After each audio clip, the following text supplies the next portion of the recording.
はい、こんにちは。今日はね、ドローン製造装置やっていきたいと思います。何かと便利に使えるドローンと、それが自動で出てくる製造装置、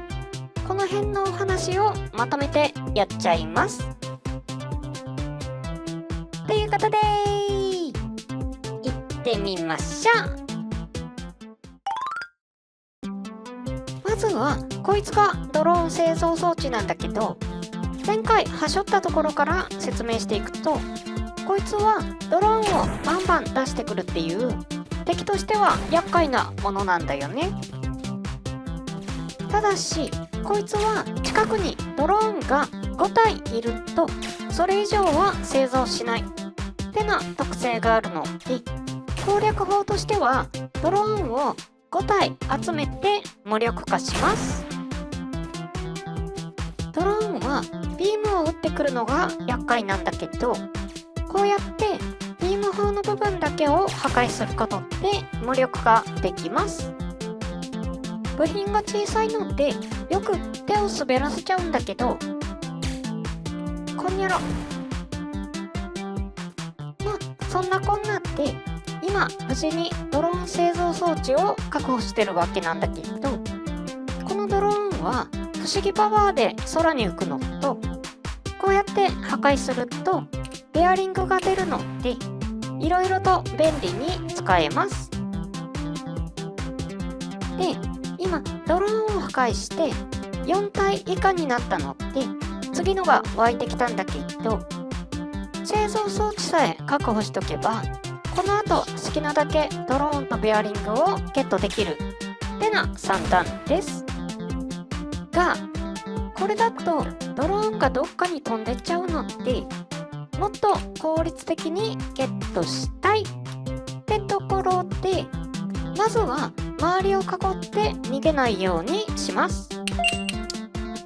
これはドローンが飛んでいかないように囲えばいいだけなんだけど、ポイントとしてはあまり薄くしすぎるとビームが貫通することがあるってところかな。よし、ひとまず第一段階はこんな感じで、一旦これで大丈夫かどうか確認しとくと、飛んでいかないしビームも貫通しませんね。じゃあ次に自動でドローンを破壊する仕組みを作りましょうか。要はブレードを自動で回転させてドローンを自動で破壊するってな仕組みを作るんだけど、今作ってるブレードは前回銃弾として飛ばした刃物を使ってます。ちゃんとした刃物を作った方がいいっちゃいいんだけど、多分これで十分で、早速ベアリングとドローンを使うことになるんだけど、まず蓋との間に回転するブレードをくっつけて、このブレードの先にドローンをくっつければ、これで、おっと、これスポナーが固定されてないのでグワングワン動きますねこれでよし。これでドローンを5体未満に減らすとちゃんと出てきますね。たまに途中で引っかかることもあるんだけど、まあ大きな問題はないかな。下に隙間を作っとかないとベアリングを拾うのが難しいか。ちなみに横の隙間は中の様子が確認しやすいように開けてるだけなので、不安な人は閉じといた方がいいかもですね。で、ちょっとね、前回銃の試し撃ちでこの基地を壊したんだけど、すぐ隣にも基地があるのでついでにやっつけちゃいましょうか。って言ってもね、さっき説明した通りドローンを5体確保すればいいんだけど、すでにドローンスポナーを確保した状態だともっと簡単に無力化できるんだよね。っていうのもすでに無力化したドローンがあるので、こいつをポンと置く。これドローン基地がこの距離に2つあると中間地点あたりに置くだけでスポナー2つとも無力化できますね。あとはビーム砲を破壊。これは上から叩くよりも壁の上を這わせるように切りつけた方が外しにくいですね。前回ビーム砲がポロッと落ちちゃうシーンがあったんだけど、これは先に壁を破壊したことで固定してあったビーム砲が外れたのが原因です。私はよく面白半分に壁を先に破壊することがあるんだけど、実はあんましメリットがないので真似しない方がいいですね。とにかくよし、これでドローン基地を制圧できました。こうしとけばあとは落ち着いて壁を破壊できます。ちなみに私はドローン製造装置をスポナーって呼んでるんだけど、昔はこのウィンドウに正式名称とかは出なかったのでその時の通称ですね。私が始めた頃にはすでにその通称が一般的だったので誰が言い出しっぺなのかも知らないんだけどまあその通称に慣れちゃってるのでうちではスポナーって呼ぶことにします。とかなんとか言ってるうちによし。で正直スポナーはこの距離に2つもいらないのでこいつは破壊しちゃいます。こいつもまあまあ硬いんだけどよし。でこれでゲットできるのがエンジンって言ってもね今すでに1つ持ってるしすぐ使うかというとそうでもないのでこいつの話は一遍置いといてちょっとね一段落したことだしスクーターをこっちに持ってこようかな。っていうかねちょっとあれを使って試したいことがあるんだよね。ついでに近いうちに使う予定の荷物を厳選してるんだけど説明は実際に使う時にするとして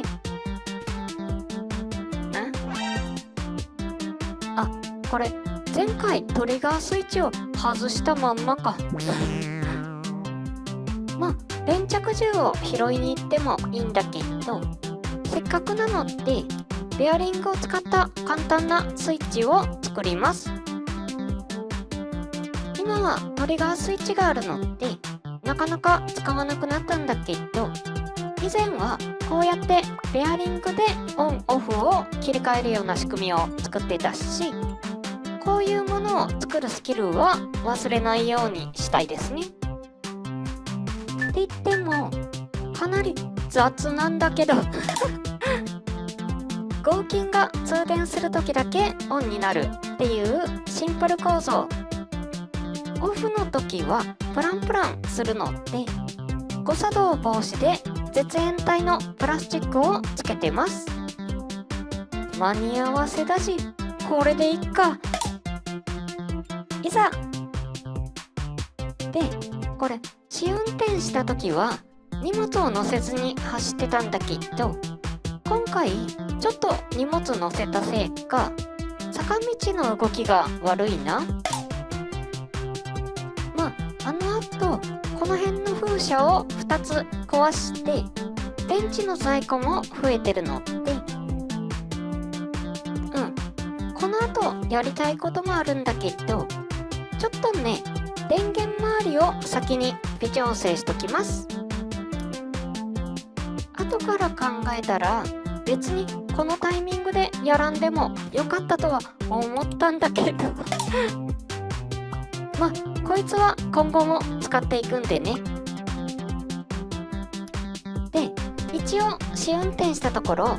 今の荷物ってさっきぐらいの坂だと問題なく動くのと、だいたい時速25キロくらい出るかな。よし。で本当に見せたかったのはドローンを使った加速装置。ドローンは普段上にふよふよ置いてるんだけど、横にすると横向きに動くことができるので、こうやって乗せると加速力が上がるはず。スイッチオンにすると、さっきよりも微妙に速くなって、平地だと時速約28キロ。ただこのドローンは常に不思議パワーが出てるので、止めたい時に止まらないのが問題なのと、あとは水に弱いのが弱点かな。はい、じゃあ今度は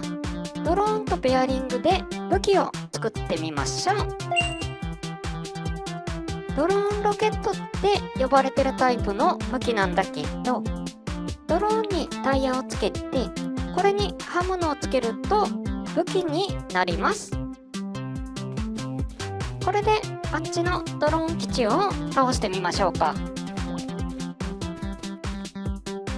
いざ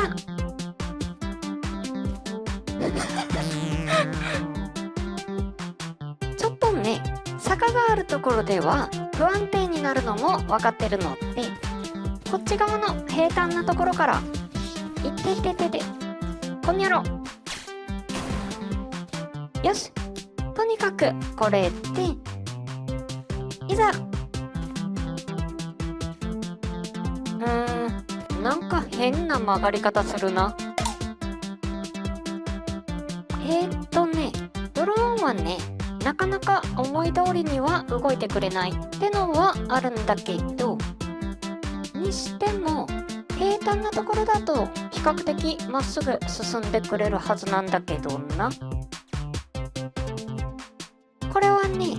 途中でいろいろセッティングを変えたりもしてるんだけど、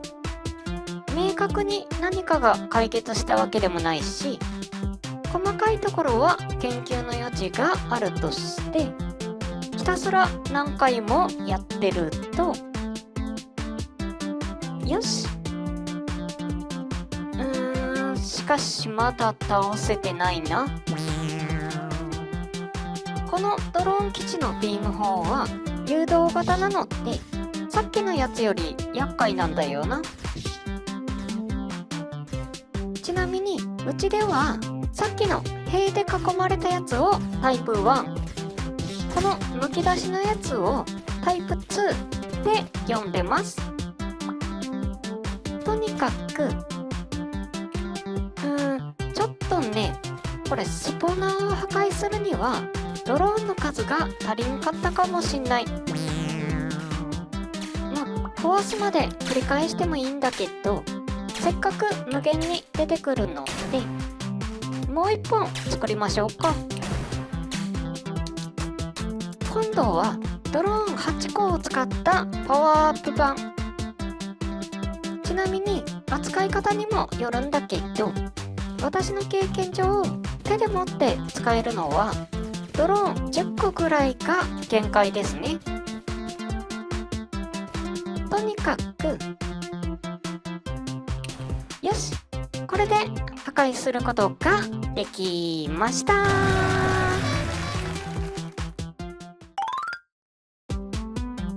ということでドローン製造装置やってみたわけなんだけど、いかがだったでしょうか。スポナーの扱いとかドローンの使用例を若干やってみた感じなんだけど、ちょっといろいろやりすぎたかとにかくこの後はビーム砲を破壊しといたんだけど、途中